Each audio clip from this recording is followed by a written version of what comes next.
The conflict between the state and the church, the conciliar movement, and the doctrine of two swords. So this topic belongs to the medieval era, and this topic is predominantly based on the Western political thought and Western philosophy. So we will study about the historical context and background of the conflict between the state and the church and the conciliar movement. To understand this topic, it is important for you people to have a deep understanding of the ancient times, that at that time people were having some kind of awareness and views regarding politics and governance. But however, in the medieval times, then religion was having a dominant role, and it was playing a crucial role in shaping the political dynamics and having control in the economic sphere. So there were basically three ages, or the three main eras you can divide Western philosophy into. So the ancient era, the medieval era, and the modern age, or you can also call it Renaissance. There's having another pronunciation to it, which is Renaissance. And in that time, during specifically talking about the medieval era or the middle age, so that was the time when church was having conflict, or it was having some conflicting views with the state, और जिसकी वजह से फिर आगे जाके इनके बीच में due to their conflict there were certain revolutions and the time line of the event we will be discussing it later on. लेकिन चर्च के अंदर फिर एक कॉन्फ्लिक्ट, मतलब there were several popes who were basically claiming the authority. तो इसकी वजह से कॉन्फ्लिक्ट आया within the church, and there was the conciliar movement, which led to the bringing of reforms within the church. And later on we study about the doctrine of two swords. The word is self-explanatory. Two swords matlab the spiritual matters goes for the church, and the political matters or the temporal goes for the state. So both the institution, the church and the state, are to work in harmonious relationship for the betterment of the people and state. Additionally, in the later slides, we will study about the Copernicus revolution and the other major revolutions that that happened due to the conflict between the state and the church, and their impacts also. We will study about the philosophers who were of the view for the state and the church, giving insight to the complexity and the nuisance of the conflict between the state and church during the medieval times. So we will begin with the lecture. जैसे कि मैंने आपको introduction में बताया है कि कैसे जो है एंशियंट में जो है लोगों को फिर भी थोड़ा नो हाउ था अबाउट पॉलिटिक्स एंड गवर्नेंस, क्योंकि रीज़न जो है वो डोमिनेट कर रहा था उस टाइम पे. लेकिन मिडीवल टाइम आया तो उस टाइम पे जो है it was basically a struggle between church and the state, primarily for the power, मतलब पावर एंड अथॉरिटी. तो इस टाइम पे जो है ना, क्योंकि रिलीजन डोमिनेट कर रहा था, तो चर्च का जो है it was having a lot of and significant influence over people's life, और जिसके मतलब in terms of religious matter, क्योंकि रिलीजन डोमिनेट कर रहा था. तो मतलब वो जो है लॉज को इंटरप्रेट करते थे with regard to the religious laws. Administration को इस तरह गवर्न किया जाता था मिडीवल एरा में. फिर स्टेट जो है ऑन द अदर हैंड उसकी पॉलिटिकल पावर थी, और वो भी अपना जो है इन्फ्लुएंस एक्सपैंड कर रहा था लोगों में. ठीक है, तो like on one hand it was church, and उसका जो हेड होता है पोप, जो है वो पावर और अथॉरिटी को गेन करने के लिए it was expanding its influence. और ऑन द अदर हैंड जो स्टेट है वो अपने इन्फ्लुएंस को जो है एक्सपैंड करने के लिए स्ट्रगल कर रहा था. ठीक है, तो उसका जो रूलर होता है वो किंग होता है, स्टेट का जो रूलर. तो किंग था एक तरफ और दूसरी तरफ था पोप. तो that was basically a struggle for power and authority, और जिसकी वजह से कॉन्फ्लिक्ट्स अराइज हुए, क्योंकि on the issues of taxation, फिर appointment of religious officers and control of land and property, इन चीज़ों के ऊपर जो है कॉन्फ्लिक्ट्स अराइज हुए बिटवीन स्टेट एंड चर्च, क्योंकि that was the era when church was dominating. तो रिलीजन जो है एक बहुत अपना इम्पॉर्टेंट रोल प्ले कर रहा था. तो वो हर चीज़ को जो है रिलीजियस स्फेयर में जो है लॉज को इंटरप्रेट करते थे कि रिलीजियस ऑफिशियल्स को कौन अपॉइंट करेगा, whether it will be the church who will be appointing these officials, और the state is having control over these things. तो इस चीज़ में कॉन्फ्लिक्ट चल रहा था. और दूसरे तरीके में ये कि उस टाइम पे जो मिडीवल एरा में जो है ना, church was often seen as a threat to the state power, क्योंकि वो चर्च जो है it was having the ability to mobilize large group of people against the authorities. Church हम मतलब रिलीजियस जो स्फेयर्स होते हैं वो हमेशा ये काम करते हैं कि उनके कुछ लोग होते हैं जो कि प्रेशर ग्रुप्स की तरह नहीं एक्ट करते, फिर कुछ अथॉरिटीज़ के अगेंस्ट जो है वो एक्ट करते हैं। तो उस मिडिवल एरा में चर्च बिल्कुल यही कर रहा था, और यहाँ पे इस टाइम में reason was not dominating, so it was only religion that was dominating, and church जो है it was the key actor during the medieval era.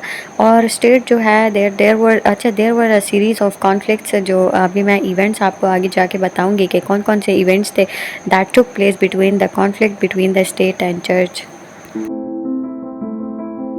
Conflict between the state and church, and the events were, or the reasons or causes were, these were a series of events with regard to historical, political, religious, philosophical factors थे. अब हम एक एक को पढ़ते हैं. अब secular versus religious authority तो जो था, तो मतलब at the core of the conflict अगर हम देखें, so that was the question related to the ultimate authority, कि मतलब secular authority या religious authority. Secular was referring to the state authority and religious was referring to the church authority. तो church जो था ना, it asserted its divine authority over the spiritual matters. ठीक है, कि मतलब हम लोग जो हैं रिलीजियस मैटर्स को डोमिनेट करेंगे, जबकि सिक्युलर रूलर्स जो थे जैसे कि किंग और बाकी, ये क्लेम करते थे कि अपनी अथॉरिटी को ओवर द टेम्पोरल मैटर, जैसे वर्ल्डली अफेयर्स होता है, ठीक है, जैसे कि गवर्नेंस एंड लॉज होता है. तो ये जो डिवीजन थी ना of authority, this led to conflict over who had the ultimate say in various aspects of life. ठीक है, फिर कॉन्फ्लिक्ट आ गया, क्योंकि अगर हम एक इंस्टीट्यूशन की बात करें तो जो है समटाइम्स एक टाइम आता है जहाँ पे पावर्स ओवरलैप हो जाती हैं, and the institution override the power of the other institution. तो इसमें जो है ना सिक्युलर वर्सेस रिलीजियस अथॉरिटी का ये क्वेश्चन अराइज हुआ था उस time, that who will have the ultimate say in various aspects of life. अब पॉलिटिकल पावर और कंट्रोल जो है, तो चर्च जो है ना वो सिर्फ रिलीजियस इंस्टीट्यूट नहीं था, वो अपनी पावर और डोमिनेंस को इन्फ्लुएंस कर रहा था और एक्सपैंड कर रहा था. ठीक है, अब वो जैसे लैंड होल्डिंग्स का जो डिपार्टमेंट होता है इस तरह का, तो उसमें अपनी पावर को डोमिनेट इन्फ्लुएंस कर रहा था और एसर्ट कर रहा था. तो मोनार्क और जो सेक्युलर रूलर्स होते हैं, वो जो है चर्च के जो ऑफिशल्स को अपॉइंट करना होता है, तो उसमें अपनी पावर्स को जो है एक्सटेंड कर रहे थे. ठीक है, टैक्सेशन, लैंड ओनरशिप और इन सब चीज़ों को लेके जो है एक कॉन्फ्लिक्ट अराइज हुआ पॉलिटिकल पावर और कंट्रोल के लिए, कि who will have the ultimate से. तो ये एक पावर कंट्रोल या पावर स्ट्रगल जो है वो चल रही थी दो इंस्टीट्यूशंस के बीच में. So one was solely related to religious aspect and the other was related to political and economic aspect. The investiture controversy, तो एक ये कॉन्फ्लिक्ट था, and this is related to the previous point, क्योंकि church और state के बीच में ये कंट्रोवर्सी अराइज हुई थी, and that was predominantly during the 11th and 12th centuries, and it revolve around the appointment of bishops and church officials. तो church जो था ना वो इंसिस्ट कर रहा था कि पोप के पास ये पावर और अथॉरिटी है to appoint the church officials या and appoint bishops, while secular rulers और जो किंग्स थे दे वांटेड कि नहीं, ये अपॉइंटमेंट तो बेसिकली किंग के पास होती है, because they have to maintain their control over their territory, so they are having the power and authority to appoint these bishops and officials. So the next point is financial conflicts, and this is related to the previous point, क्योंकि church जो है वो उस time economic circle में जो है dominate करने लग गया था और जो है एक्सेसिव कंट्रोल हासिल करने लग गया था, क्योंकि चर्च जो है उस टाइम पे टैक्सेस कलेक्ट कर रहा था. तो इससे जो है ना जो चर्च और स्टेट के जो फाइनेंसेस हैं उसकी डिस्ट्रीब्यूशन में मसला आ रहा था.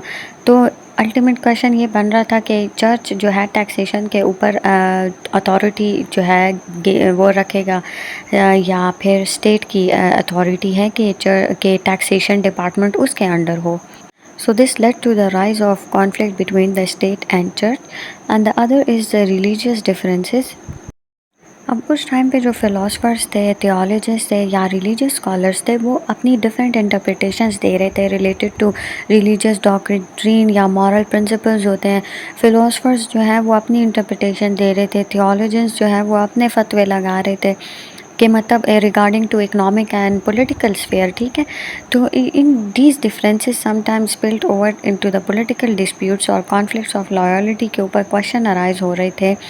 फिर फ़िलोसॉफ़िकल डिफरेंसेस हैं, तो मिडीवल फ़िलासफ़र्स में जो डोमिनेटिंग है या मोस्ट फेमस है वो है एक थॉमस एक्विनस और जो है सेंट ऑगस्टाइन भी हैं। तो they were basically having contrasting views regarding the that church should have the power and control over the political spheres and economic affair, और state should have the power over the religious and political and economic जो sphere है, ठीक है।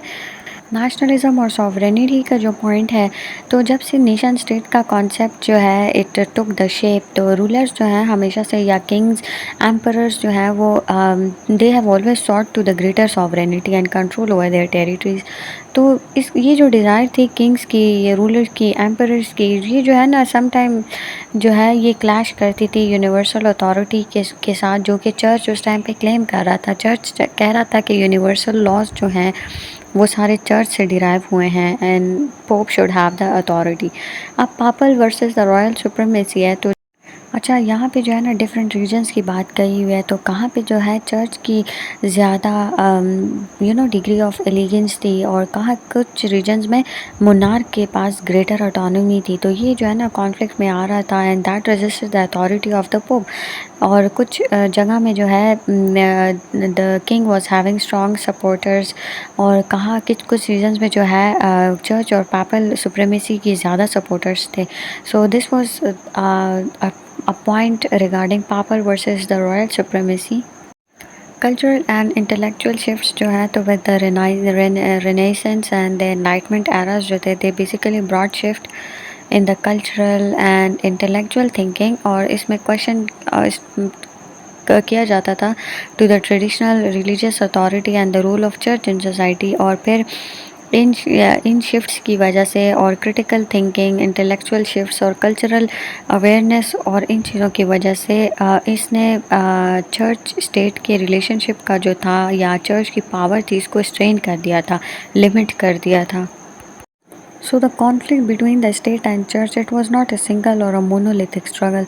So this was a series of complex and interconnected disputes जो कि that basically varied across time and regions। और फिर it shaped course of medieval history, इसने influence किया political and philosophical thought को, and that basically laid the groundwork for the modern separation of church and state। तो ये that was the series of events in the during the conflict of the state and church, and now we'll study about the doctrine of two swords। Doctrine of two swords जो है it was a political theory जो कि medieval times में इसको it came to the prominence, and that was because of the conflict of the church and state. तो फिर एक theory present की गई थी, that doctrine of two swords, and the two was referring to the two separate powers, the temporal power and the spiritual power. So the spiritual power was referring to the church के मतलब ठीक है religious matters में church can have dominance, and the temporal powers और the worldly authority should be of the state. ठीक है, तो मतलब एक sword जो थी that was referring to the church and the other sword was referring to the state having their dominance, authority, influence in their own circles। This theory also had a point that there should be separation of power and both will be working in a harmonious relation। ठीक है, separation of power होगी, state जो है वो अपने कामों को political economic matters को देखेगा, और जो church है वो अपने religious aspects को, spiritual aspects को देखेगा, and will have the laws and they will interpret the laws in their own spheres। ठीक है, तो ये थ्योरी थी डॉक्ट्रिन ऑफ टू सॉर्ड्स। तो जो इसका एस्पेक्ट था that was the spiritual authority, temporal authority and the separation of power. तो this theory had roots in its early Christian writings, फिर इसकी प्रोमिनेंस आ गई during the medieval period due to the conflict between the state and church. अच्छा, late middle times, medieval times या period में, and that was also the re emerging और द time period of the renaissance. ठीक है, तो the conciliar movement, और we also call it a conciliarism, it was a significant theological and political movement. और अगर हम इसका बैकग्राउंड देखें तो ये जो है ना इस तरह हुआ था कि कैथोलिक चर्च था उस टाइम, ठीक है, तो बहुत सारी जगहों पे चर्च था, which was dominating both the temporal and the spiritual world. तो क्या हुआ था कि इसके चर्च के अंदर ही विद इन द चर्च बहुत सारे कॉन्फ्लिक्ट्स, सीरीज़ ऑफ कॉन्फ्लिक्ट्स दे रोज़, और पोप की जो पोजीशन थी उस पर क्वेश्चन मार्क आ रहा था और कॉन्फ्लिक्ट्स हो रहे थे। ठीक है, तो मल्टीपल जो पोप्स थे एंड एवेगन पोप पापेसी और पापल कोर्ट जो था, ठीक है, फ्रांस के अंदर, तो ये इनका legitimacy of the pope and authority जो है इसके ऊपर कंसर्न्स रेज हुए, और फिर रिफॉर्म्स बनने शुरू हो गए चर्च में, क्योंकि एक पोप जो था जगह का, तो वो जो है दूसरे पोप के पावर्स को और इन चीज़ों को ओवरराइड कर रहा था। ठीक है, तो इनके बीच में जो है कॉन्फ्लिक्ट अराइज होने लग गए थे, जिसकी वजह से फिर there was a need to make reforms and to bring reforms within the church. तो आगे पढ़ते हैं फिर। अच्छा, जो थ्योरी ऑफ कंसिलियरिटी थी, तो बेसिकली इसका सेंट्रल कोर ये था कि चर्च काउंसिल्स बनाए जाएं। ठीक है, और काउंसिल्स के अंदर एक हर जगह का बड़ा रिप्रेजेंटेटिव होगा। तो वो जो है ना, फिर उसके की प्रिंसिपल्स थे। एक था कि like the councils would be of supreme body. ठीक है, और वो जो है एंटायर कैथोलिक चर्च को रिप्रेजेंट करेंगे, उनकी हाईएस्ट अथॉरिटी होगी in terms of faith, doctrine and church governance. और वो इवन जो है पोप को, अगर पोप गलत है तो उसको करेक्ट भी कर सकते हैं, और उसके लॉज और एक्शंस को क्वेश्चन भी कर सकते हैं। सो काउंसिल्स की सुप्रीमेसी जो है वो बनी due to the reforms in councils. जैसे हम एंशियंट टाइम्स के फ़िलासफ़र्स को पढ़ते हैं या फिर एनलाइटमेंट एरा के फ़िलासफ़र्स को पढ़ते हैं, तो इस तरह मिडीवल पीरियड में भी कुछ फ़िलासफ़र्स थे जिनकी मेजर कंट्रीब्यूशंस थी to the intellectual landscape of the time. और इन फ़िलासफ़र्स की बहुत ज़्यादा डाइवर्स व्यूज़ थे on the relationship between the church and the state. So some of the philosophers have supported the authority of the church, while some were of the view के state के पास power and authority होनी चाहिए। तो major philosophers जो हैं medieval era के, हम उनके बारे में पढ़ेंगे and also there view on the state and church.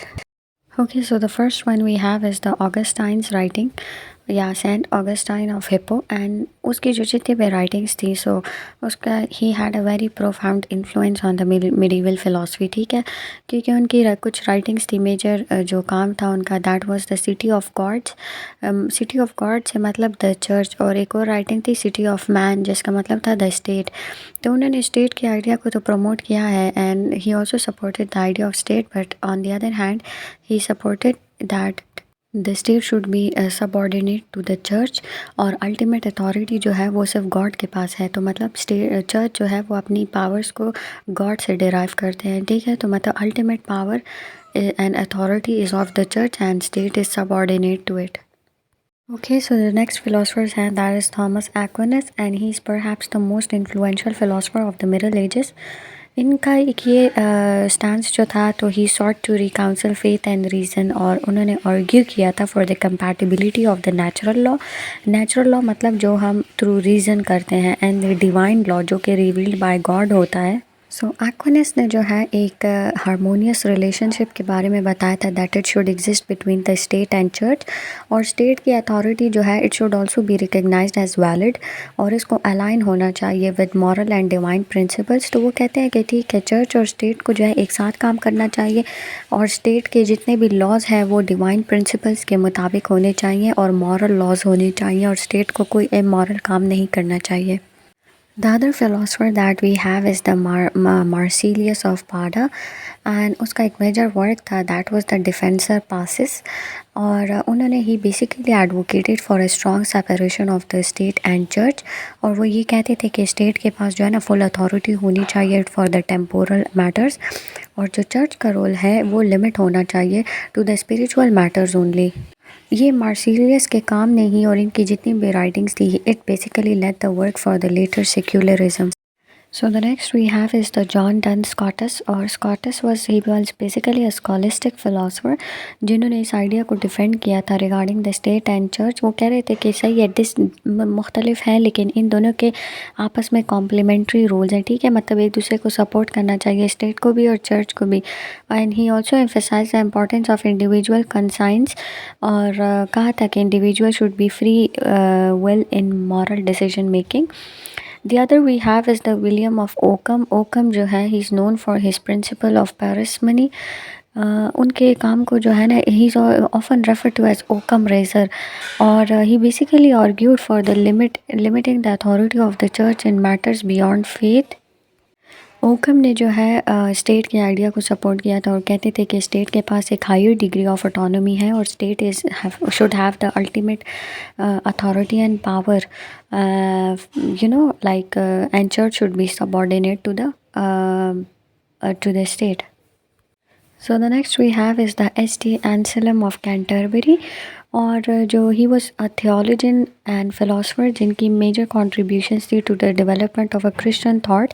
उन्होंने सोली क्रिश्चियन चर्च की अथॉरिटी को एम्फसाइज़ किया था और सपोर्ट किया था, लेकिन कहते थे कि साथ चर्च की अथॉरिटी के साथ साथ थोड़ी सी इंपॉर्टेंस ऑफ रीज़न और रैशनैलिटी भी होनी चाहिए in understanding and defending the religious belief. सिर्फ एक डिवाइन लॉ पे या ट्रेडिशनल लॉस पे जो है नहीं होना चाहिए. चर्च की authority along with the reason and rationality जो कि फिर लोगों को शऊर देती है एंड डिफेंडिंग रिलीजियस बिलीफ्स.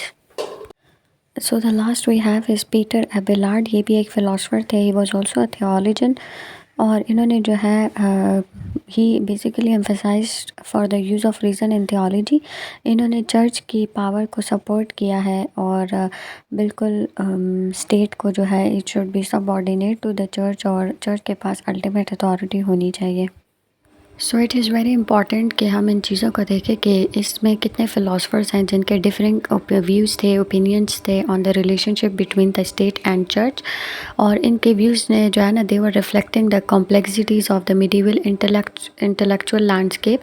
जो कुछ फ़िलासफ़र्स जैसे कि एस.टी. ऑगस्टाइन और एक्विनस हैं, they basically advocated for a harmonious relationship between the two, लेकिन जो अदर फिलोसफर्स हैं लाइक मार्सिलियस ऑफ पार्डा और कुछ और, they advocated for a separation of power, कि स्टेट के पास जो है ज़्यादा ग्रेटर ऑटोनॉमी होनी चाहिए इन द टेम्पोरल मैटर्स. तो ये जो फ़िलोसॉफिकल पर्सपेक्टिव्स हैं इनका एक बहुत इंपॉर्टेंट रोल था in shaping the broader discourse on the church state relationship medieval times. अच्छा, मिडीवल टाइम्स में जो मेजर इवेंट्स थे, ये इसमें कुछ कंट्रोवर्सीज़ और कॉन्फ्लिक्ट्स थे. इन इवेंट्स की वजह से जो है ये बेसिकली इस सब्जेक्ट पे थे कि on the issues of authority, power, jurisdiction किसके पास होनी चाहिए, स्टेट के पास होनी चाहिए या चर्च के पास होनी चाहिए. तो मेजर इवेंट्स और कॉन्फ्लिक्ट्स जो थे या टाइमलाइन ऑफ द इवेंट्स हम एक एक पढ़ेंगे. 5 इवेंट्स थे, और भी थे लेकिन these are the prominent one. So the first one is the investiture controversy. इस इवेंट के अंदर जो है कॉन्फ्लिक्ट था और जो उसका सब्जेक्ट था that was related to the appointment of bishops and church officials. ठीक है, अब चर्च का ये एजर्शन था कि पोप की अथॉरिटी है सिर्फ कि वो जो है बिशॉप्स और अदर चर्च ऑफिशल्स को अपॉइंट करे. ठीक है, ये उनकी स्पिरिचुअल अथॉरिटी है और पावर है कि वो ख़ुद अपॉइंट करे. जबकि किंग्स जो थे या एम्परर्स थे वो ये कहते थे कि नहीं, ये अपॉइंटमेंट्स तो हम करेंगे, हम चर्च के ऑफिशल्स को अपॉइंट करेंगे, बिशप्स को करेंगे, so as to maintain control over their territories. तो ये एक कॉन्फ्लिक्ट था and this was a controversy that took place between 11th to 12th century. इस इवेंट का एक सिग्निफिकेंस ये था कि क्योंकि मल्टीपल कन्फ्रंटेशंस और कॉन्फ्लिक्ट्स की वजह से, क्राइसिस की वजह से it ultimately resulted in a compromise और फिर एक एग्रीमेंट साइन हुआ था the Concordat of Worms that was in 1122, जिसकी वजह से इन्होंने ये आउटलाइन किया था कि ठीक है, ड्यूअल मतलब 2 इन्वेस्टिचर प्रोसेस होंगे और एक में जो है that one will be involving the secular and the other will be involving the spiritual. ठीक है, पावर. तो मतलब बिशॉप्स और चर्च ऑफिसर्स को अपॉइंट करने के लिए एक प्रोसेस बनाया था जिसके अंदर फर्स्ट एक जो है सेक्युलर उससे डील करेगा और एक स्पिरिचुअल से. The other event followed by the investiture controversy was the Avignon papacy, and that was in the 1309 to 1377. इसकी अगर हम इसके बारे में बात करें so this is also known as the Babylonian captivity of the church, क्योंकि इस पीरियड के अंदर जो पापल कोर्ट था it was shifted and relocated from Rome to Avignon, और एवगन जो है वो फ्रांस में है. और इस पापल कोर्ट को शिफ्ट किया जाएगा from Rome to France under the influence of French kings. ठीक है, तो ये जो मूव था या ये इवेंट था दैट वो seen as a church being under the control of secular kings. लेकिन अगर इस इवेंट का हम एक सिग्निफिकेंस देखें so so this event strained the and limited the authority of the papacy, और फिर जिसकी वजह से डिविजन्स बनी within the church. It also contributed to the loss of prestige for the papacy. और फिर चर्च रिफॉर्म्स के लिए एक इवेंट, फिर चर्च रिफॉर्म्स बने, और जिसकी वजह से चर्च काउंसिल्स जो है दे टुक form. So the previous event was followed by another event, and that was the Great Schism. Schism जो है इसमें split आ गया था कैथोलिक चर्च में, और मल्टीपल फिर राइवल पोप्स जो है इट इमर्ज. एक पॉइंट के ऊपर आके जो है एक टाइम पे 3 पोप्स थे जो कि अथॉरिटी क्लेम कर रहे थे, and they were claiming to be the legitimate head of the state. इस इवेंट का ये सिग्निफिकेंस था कि मतलब स्किज्म की वजह से ग्रेट क्राइसिस आ गए थे, जिसकी वजह से चर्च की अथॉरिटी को वीक होना पड़ा, और इसकी वजह से कन्फ्यूजन और डिवीज़न आ गई चर्च के अंदर. So it was ultimately resolved at the council of Constance in 1417, और फिर election of the pope Martin V हुआ था, और it left a lasting impact on the institution. Great schism की वजह से कॉन्फ्लिक्ट आ गया था इन द कैथोलिक चर्च, लेकिन अगला इवेंट जो था that was the council of Constance. तो ये it was formed and was aim to address the issues that was raised by the great schism, और इसमें प्रमोट किया गया चर्च रिफॉर्म्स को, ठीक है. और authority of the church council की के ऊपर एजर्शन क्लेम की गई ओवर द पापल अथॉरिटी, और कहा गया कि चर्च काउंसिल जो है उसकी सुप्रीम अथॉरिटी होगी over the church papal authority, ठीक है. इसका जो सिग्निफिकेंस है, तो ये जो काउंसिल था it help to end the great schism, लेकिन दूसरी तरफ it aim also emphasize the importance of conciliarism, जिसका मतलब है कि जो चर्च काउंसिल्स हैं उनकी अल्टीमेट अथॉरिटी होगी ओवर द पापल सुप्रीमेसी, ठीक है. फिर इसकी वजह से भी जो है there were ongoing debates about the balance of power in the church. Okay, so the other event that was followed by the Constance तो जो था that was the Protestant Reformation, and that was in 16th century, ठीक है. तो और ये भी letter medieval period में दैट हैपेंड, और Protestant reformation marked a significant turning point in the relationship between the church and state. अच्छा, एक होता है प्रोटेस्टेंट्स और दूसरा होता है कैथोलिक्स, ठीक है. ये इसी तरह है जैसे कि इस्लाम में शिया सुन्नी का कॉन्सेप्ट है, ठीक है. The Catholics are the they are the extreme, मतलब वो पापल अथॉरिटी को एडवोकेट करते हैं, जबकि प्रोटेस्टेंट्स में कोई पापल अथॉरिटी या पोप का कॉन्सेप्ट नहीं है. Okay, so coming towards the Protestant reformation, तो जो फिगर्स थी जैसे मार्टिन लूथर या जॉन कैल्विन, ये लोग इमर्ज हुए थे इस टाइम पीरियड पे, and they challenge the papal authority, ठीक है. फिर इसकी वजह से formation of the Protestant church हुआ, और फिर इसी तरह जो है रिलीजियस अथॉरिटी में फ्रेगमेंटेशन आ गई, यूरोप में फ्रेगमेंटेशन आ गई towards the church. Medieval times में चर्च और स्टेट के बीच में कंट्रोवर्सीज और कॉन्फ्लिक्ट्स इतनी बढ़ गई थी that they led to the revolutionary events. और क्योंकि मिडीवल टाइम्स में जो है रिलीजन डोमिनेट कर रहा था और रीज़न की कोई इम्पोर्टेंस नहीं थी, तो जो राइटर्स फिलोसफर्स स्कॉलर्स या थियोलॉजियंस या ऐसे लोग थे who were of the view के रीज़न को डोमिनेट करना चाहिए, तो कुछ रेवोल्यूशंस आई थी. तो प्रोटेस्टेंट रिफॉर्मेशन जो थी that was in 16th century, जो कि मैं आपको पहले बता चुकी हूँ. So figures like Martin Luther, John Calvin and other, इन्होंने चैलेंज किया कैथोलिक चर्च को, और जिसकी वजह से it led to the formation of various Protestant denominations. तो अगर इसका रेवोल्यूशनरी इम्पैक्ट देखें तो इसके बहुत इफ़ेक्ट्स हुए थे यूरोप पे और बियॉन्ड यूरोप एज वेल, क्योंकि फिर रिलीजियस वॉर्स हुई थी and reshaping of the religious map of Europe. It also led to the contributed to the development of modern nation state system, जिसकी वजह से it also promoted the ideas of individual religious liberty, ठीक है. The English reformation में क्या हुआ था कि जो एक किंग था हेनरी द एट, उसने अपनी कैथोलिक चर्च जो है उससे की शादी से ब्रेक कर दिया था, और उसने जो है it led to the establishment of the church of England, और फिर सेपरेट एंटिटी बना दिया था इन इंग्लैंड को एंड सेपरेट कर दिया था from the Roman Catholic church.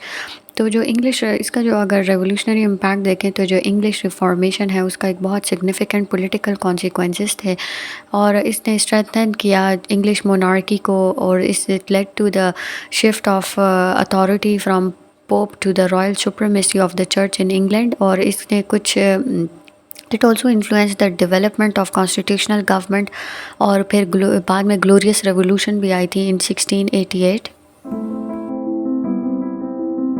The other revolution was the Copernican revolution, और ये एक एस्ट्रोनॉमर थे Nicholas Copernicus.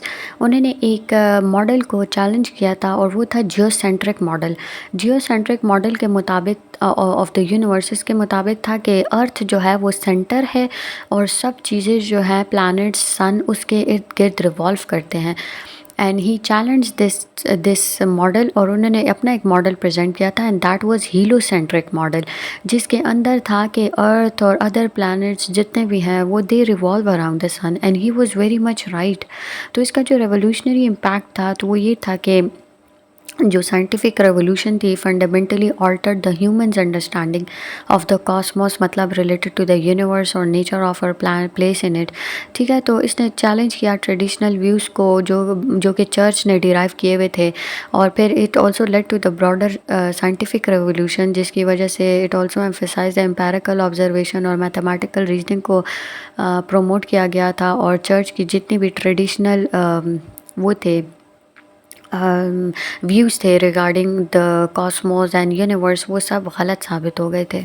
So the other event is the scientific revolution. It was in the 16th between 16th and 17th century, और scientific revolution के period में जो major figures थी that was the Galileo Galilei और जो Kepler थे, इन्होंने challenge किया था कुछ established beliefs जो थे जो church के थे about the cosmos and the universe। तो जो साइंटिफिक रेवोल्यूशन थी it contributed to the shift away from the religious explanation for natural phenomena, and they paved way for more secular and empirical approach. ठीक है, तो ये जो transformation थी in the thought उसने कुछ इम्प्लीकेशंस प्रेजेंट की थी फॉर द एनलाइटमेंट एरा और led to the development of the modern science. अच्छा, फिर एनलाइटमेंट एरा की बात करते हैं which is also the renaissance. तो एनलाइटमेंट एरा जो था it was a phase of intellectual and cultural movement जिसमें रीज़न डोमिनेट कर रहा था। इंडिविजुअल राइट्स की बात की गई थी, सेक्युलरिज्म की बात की गई थी। तो इस टाइम पे जो मेजर फिलोसफर्स थे such as Voltaire, John Locke, Rousseau, इन्होंने कुछ आइडियाज़ को प्रमोट किया था, and that was of the religious tolerance, separation of the church and state and the rights of individuals. तो जो एनलाइटमेंट एरा था it laid the ground for the intellectualism और various revolutions का, जैसे including the American revolution, French revolution. तो जो इसके ideas थे of liberty, equality, separation of powers, ये इन्होंने इन्फ्लुएंस किया था to the development of modern democracies and constitutional governments. ठीक है, so all the revolutions that were behind the enlightenment that led for the groundwork of the enlightenment or the renaissance or the renaissance era, जिसकी वजह से modern democracy की formation हुई थी, and that was the advocacy for the individuals rights and freedom. Major philosophers were the Voltaire, John Locke and Rousseau who talked for the individual freedom. So the other revolution was the republican and the constitutional revolutions, क्योंकि enlightenment era में जो है modern democracies की formation हुई थी, intellectual और cultural revolutions हुई थी।